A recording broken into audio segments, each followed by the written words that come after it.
We've got three things, though, that you need to know as the clock hits 9 a.m. this morning. A brutal week for big tech.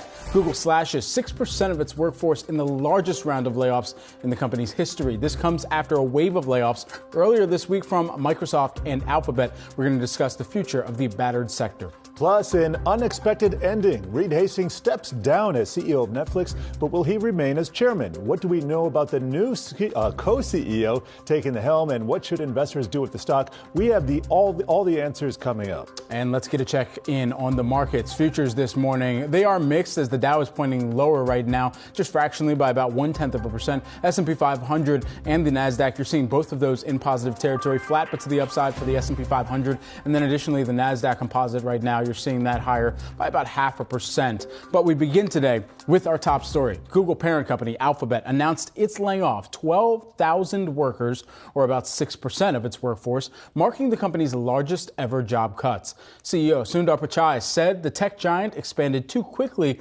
during the pandemic and now must refocus its business. Google joins a slew of big tech firms cutting jobs as the entire industry continues to struggle. And I really do think it comes down to that part of the statement and the memo to employees that he said over the past 2 years, they've seen periods of strong, dramatic growth. And to match and fuel that growth, they hired for a different economic reality than that they face today. And you'd been looking at some of the numbers to really point at how much some of these tech giants have hired. It's pretty amazing, and we have some charts, maybe we can bring them up, just of, this is a total. This would take into consideration Amazon, Alphabet, Microsoft, Apple, Tesla, and you can see that graph is over the pandemic from the lower left to the upper right. Now, this only ends as of the third quarter, so this doesn't take into consideration what's happened over the last few months. We're going to see that as a lot of these tech companies report earnings over the following week or two, once they publish those numbers, you're going to see that probably tick down quite a bit,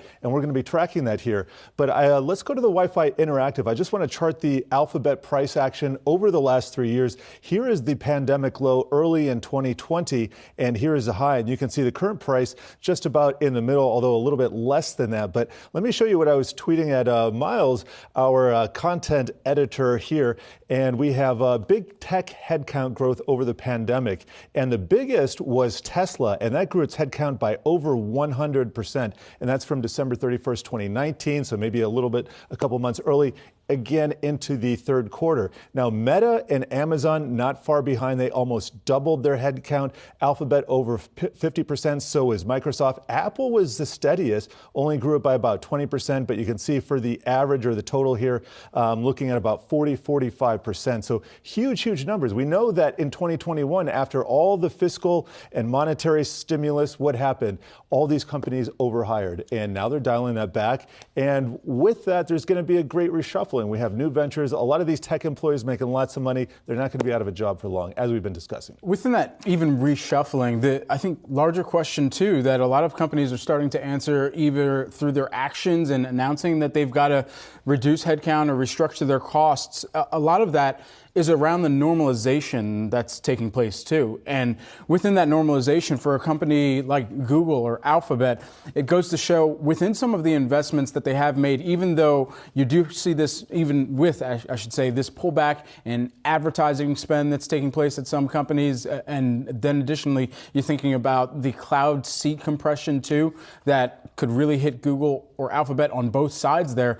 I think at the end of the day, it does come back to what normalizations in spends for the companies that are customers, either on the advertising side or on the cloud side for Google, what that signals to them and the normalization of the headcount that's necessary to also support that existing client base. And so going out into the future, what that growth profile looks like for these companies is going to really be the question that I think a lot of analysts and investors out there point to say whether or not what was previously high growth internet names can actually retain that and lead the next bull rally whenever we do see that.